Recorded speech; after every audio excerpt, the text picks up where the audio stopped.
You see a pink dots. Those are tiny islands of the Sulu province, and so they have claim to partly of the South China Sea is a potential place for war or peace, and the claimants are China, the Philippines, Taiwan, Malaysia, Vietnam, and Brunei.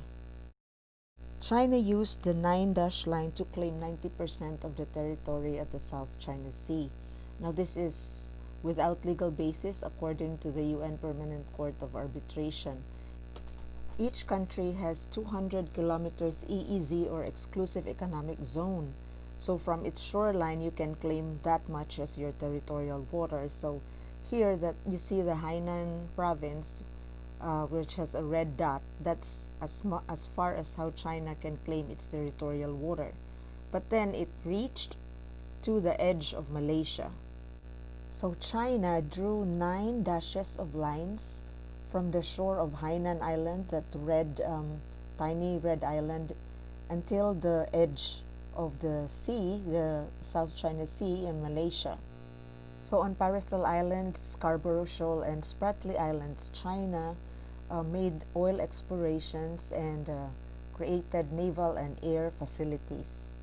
Chinese vessels also fire at small fishermen from the Philippines, Malaysia, or Vietnam whenever they are somewhere in the territory. And the Philippines, as you see there, you see a pink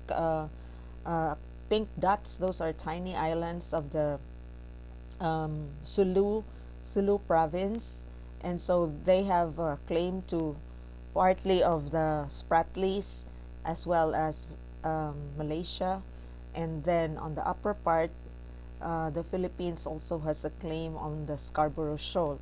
And so the UN in 2013 actually ruled that the ground waters of South China Sea is common or owned by humanity, as we quote Philippine Justice Antonio Carpio, who took part actively in the claim for the Philippine territory in this contested area.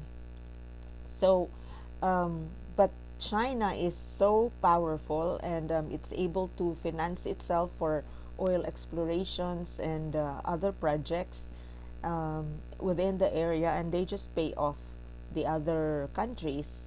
And so it's like giving the money, and so just the word is just to shut up and get, receive the money that we're giving you. So that's how the power play is at the South China Sea.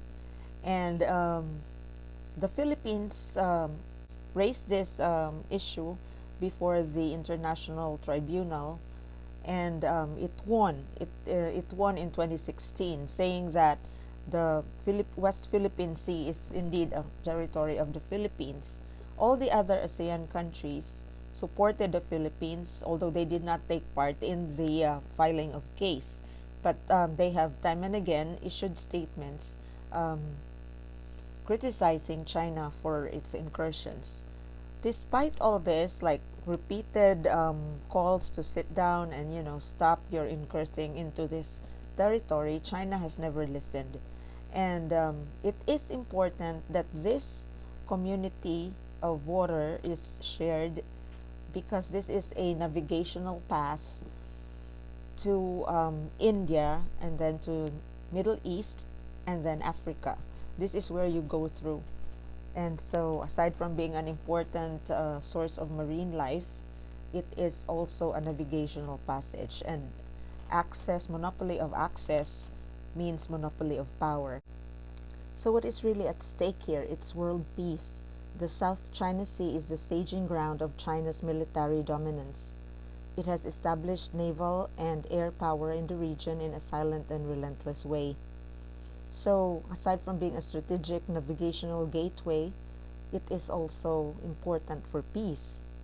Peace is important in the South China Sea because it's the receiving room. It's like the receiving room of a house. Everybody has to go through it so that you can access to the living room, you can go to other parts of the house. So that's how strategic the South China Sea is. And therefore, everybody in the world should take a look at it and take a serious consideration that what's at stake isn't only sovereignty rights and especially protection of the environment and but also peace for the entire world. So we hope that we will be able to cooperate in this region. And so other than the claimants, the other countries that have taken position about on the South China Sea are Australia and Japan and also the US. And I believe that the US must um, be present in this region so that to create a situation of peace and deterrence in the area, and also most of all protection of marine life and the very precious resources in this region, because it's a 90% source of flora and fauna for the world is in this region of the southeast South China Sea. And so as a mediator, I'm looking at the the challenge is to make China sit on the mediation table and discuss ways to protect the environment and provide access to everyone.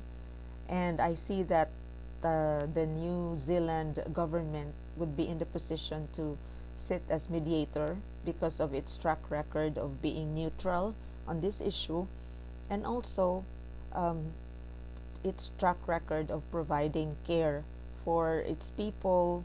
It has shown its compassion during the time of the pandemic. So we could transform the intractable conflict at the South China Sea with a regional peace and development body that would discuss on sovereignty, respect, serious environmental protection, and mutual economic prosperity, with New Zealand, US, and India playing an active role. So that's my initial take in this situation in the South China Sea. Peace must win here. Thank you so much.